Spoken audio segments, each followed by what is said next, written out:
Marvel Spider-Man gave us one of the best combat systems we've ever had in a Spider-Man game, and honestly, I think it's fun. It's kind of addictive actually, but even though it's great, there are some problems with it, and some things that are not necessarily problems, but things that could be improved upon. And I think Marvel Spider-Man 2 has everything to give us those improvements and also fix those problems to make the experience even greater. So today I want to talk about that, but before, I just want to remind you to leave a thumbs up in the video to help me out here, and also please subscribe to the channel if you like this kind of content. If you like these discussions, I intend to bring more of these discussions for other aspects of the game, like the stealth, like the difficulty, like boss fights and things like that. So if you're interested in watching, make sure to subscribe and turn on the notification bell to receive these future videos, okay? But right now, let's focus on the combat. What is the biggest problem that we have in Marvel Spider-Man when it comes to combat? In my opinion, I think it's the gadgets, because he has access to too many gadgets and they are all too effective with no effort. Other than the classic web shooters, you have 7 gadgets at your disposal. And each of these gadgets has 4 slots, so it means that you have 28 gadgets when you start the combat. Of course, if you used one of these gadgets before and you haven't replenished them yet, you're going to start with less, but the idea is that you have 28 for the combat. And as you keep playing, you're going to be replenishing those gadgets, so even if you used some of them, you can get them back. And it's very unlikely you're going to run out of the gadgets before you defeat everybody in the room. It's very unlikely because these gadgets are very effective in the fight, and out of these 7 gadgets you have 5 of them that are meant for crowds that can easily take out a bunch of people. And here I'm talking about taking out 3, 4, 5 guys. Depending on how you use the gadget and how many opponents you have close to each other, you can take out almost 10 opponents with one single gadget. Even if you don't take all the opponents out, some of them will be stuck or vulnerable, so you can deal with like 10 people with one single gadget used, depending on which one you use and the situation. But out of the 7 gadgets, you have the web bomb, you have the electric web, you have the spider drone, the suspension matrix, and the concussive blast. All of them can deal with a bunch of people for you with the press of one button. And that is too effective to be effortless like that, because again, as I told you, if you take these 5 gadgets and you have 4 slots for each, you got 20 of them to start the combat with. And since they deal with, let's say, 5 people, as I said here, they can easily surpass 5, but let's put 5 as a base number. You have 100 opponents to deal with only with gadgets. Of course, they are not going to be taking out 100 guys, but they're at least going to make them vulnerable, or deal damage over time, or leave them in the air, or stuck in webs. It's too strong. And you don't have to fight for these resources. They are already there for you to use. And as you keep fighting in combat, you're gonna be replenishing them and getting them back. It's too easy. One example I can give on how the gadget system could work in this game is similar to how Batman Arkham Knight did, where you have the gadgets to use since the start of the fight, okay? But they are much less efficient. Let's say the electric web for Spider-Man. If we go to Batman Arkham Knight, you have an electric gun. The electric gun will only hit one opponent. If you want to be able to hit multiple opponents with it, you have to get to a specific number of combo. Let's say if you get 5 hits, a 5-hit combo, okay, now you can boost your gadgets. Now you can have special attacks. Now you have access to special attacks, but you had to fight for it. You got a combo of 5 hits, of 10 hits, or you build yourself a bar. In Marvel Spider-Man, we have the focus bar, right? So after you get a focus bar, then you can have access to a more powerful version of the gadget where you shoot it and then you hit everybody around. That could be a way to fix that problem, in my opinion. I think it's great. But in the way that Marvel Spider-Man is right now, is just you start the fight and you already have access to the super powerful gadgets. Honestly, I think that takes the fun out of it because it makes the combat too easy. Plus, again, you have too many gadgets, so even if you run out of, let's say, electric web, you still have the web bomb, you still have the suspension matrix, you still have concussive blast, you still have the spider drone, so it's too much available. And you don't have to fight for any of them. So at the end, I think this makes the game too easy. And I think for Marvel Spider-Man 2, they should have less gadgets, or at least if they want to have the same amount, make them less powerful.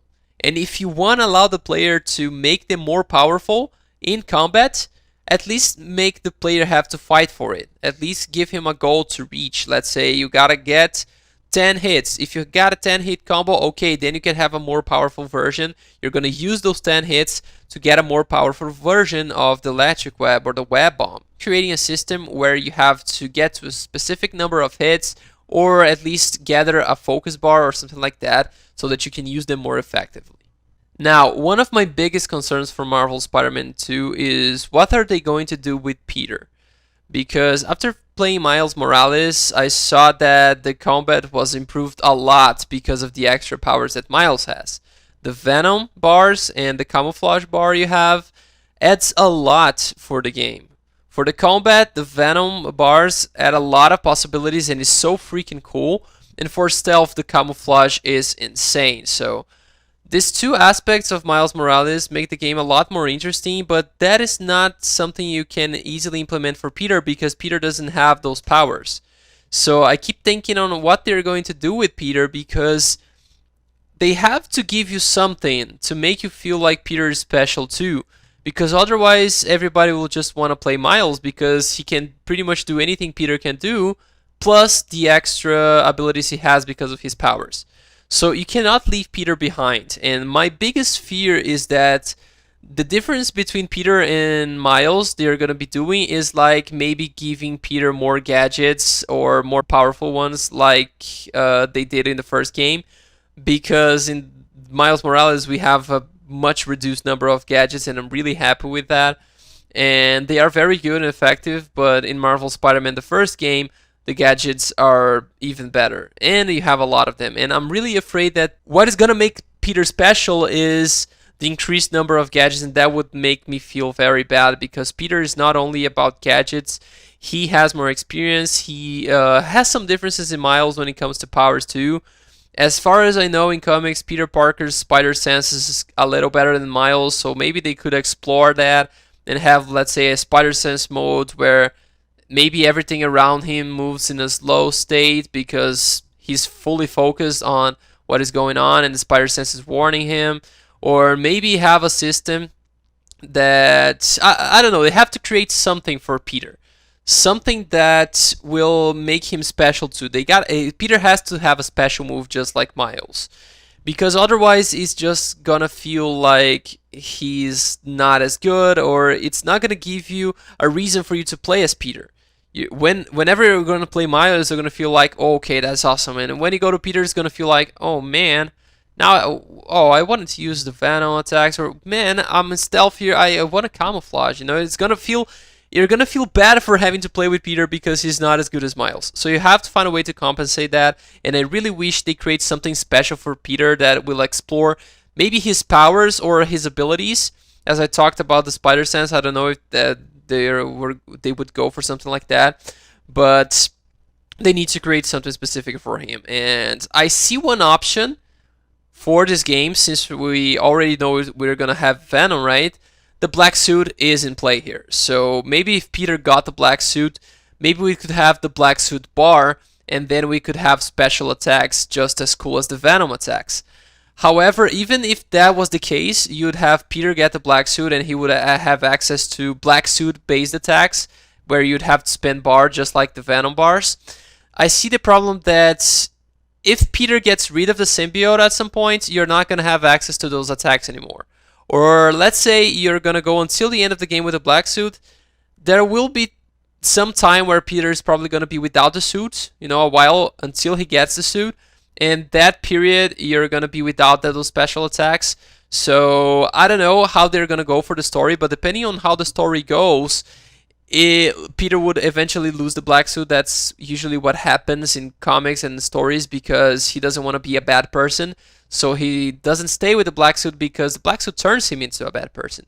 So if he gets rid of the suit, he's going to lose those special abilities. And Miles doesn't lose his because it's his powers, right? So if they're going to give something that requires Peter to be with the black suit, it means that you would play without those powers for a while, or at least you are going to have to play without it after you lose the suit. So I don't know. I think they need to find a way to give Peter the powers, give Peter special abilities, and not relate those powers necessarily to the black suit so that you can have them constantly every time you play Peter, so that he can also feel special to play as well and just not make you not want to play with him.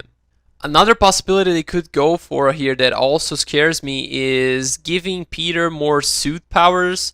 And honestly, I just don't like the idea of making Peter different from Miles because he has more access to powerful suits or gadgets. Because in the end, he shares the technology with Miles. I mean, he shared the web shooters. He could always share the gadgets. He could share the suit technology as well.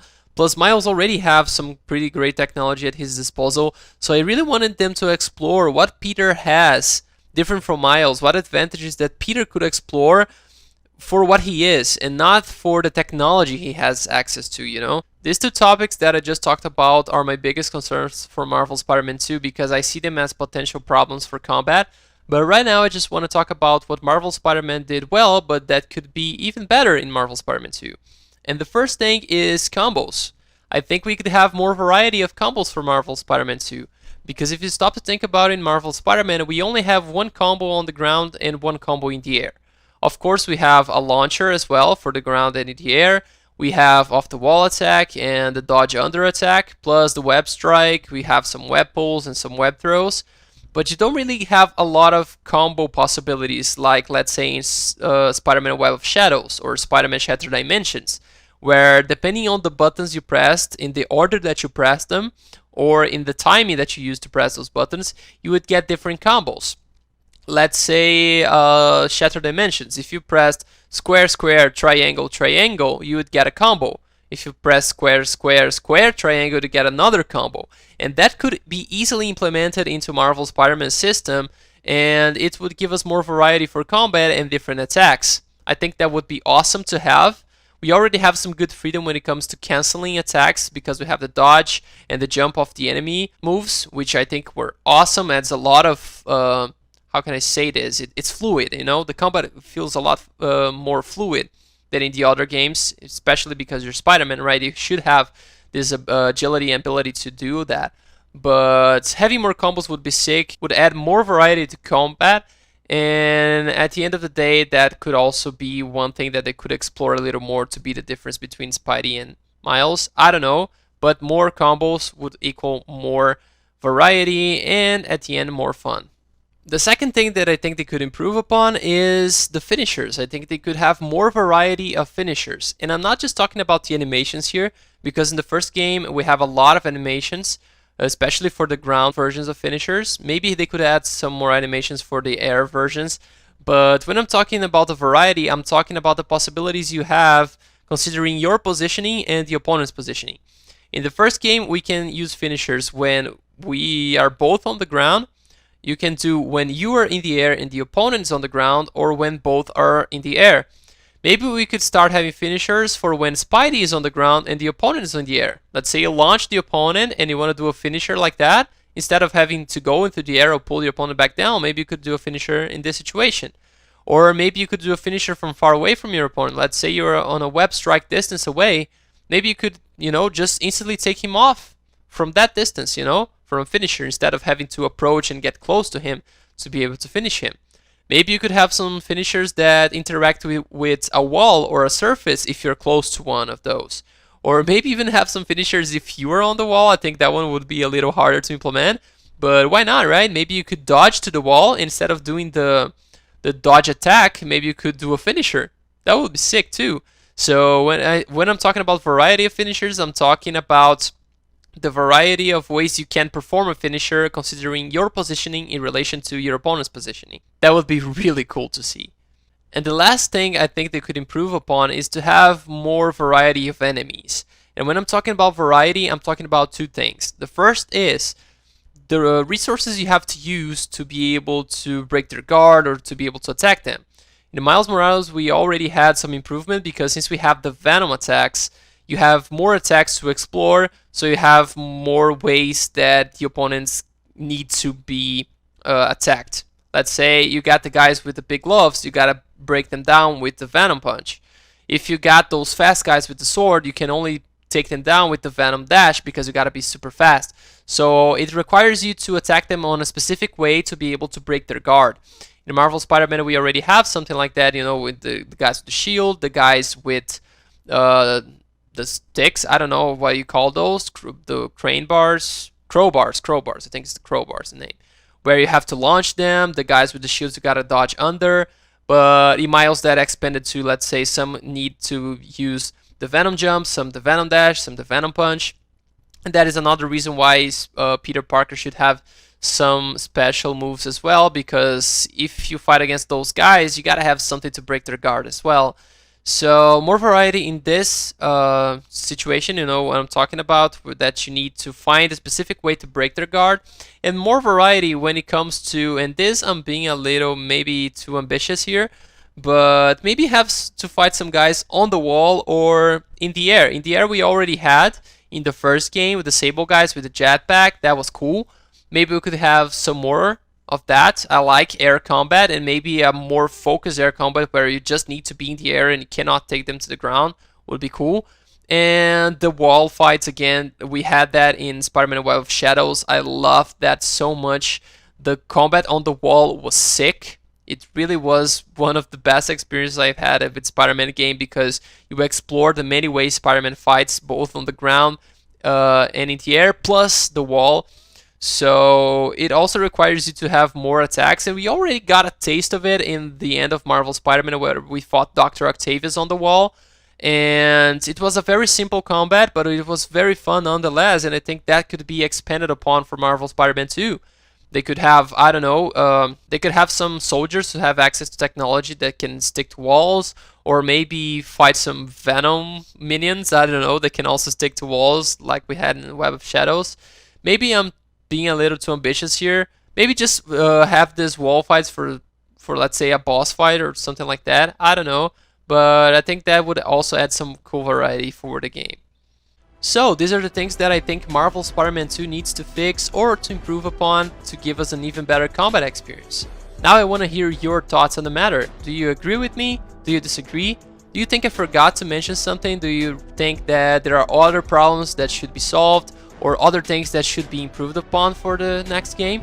Please let me know your thoughts on the comment section, and don't forget again to leave me a thumbs up if you enjoyed this video, and subscribe to the channel to receive more content like this and to watch more discussions like that as well. Thanks for watching, and I'll see you later!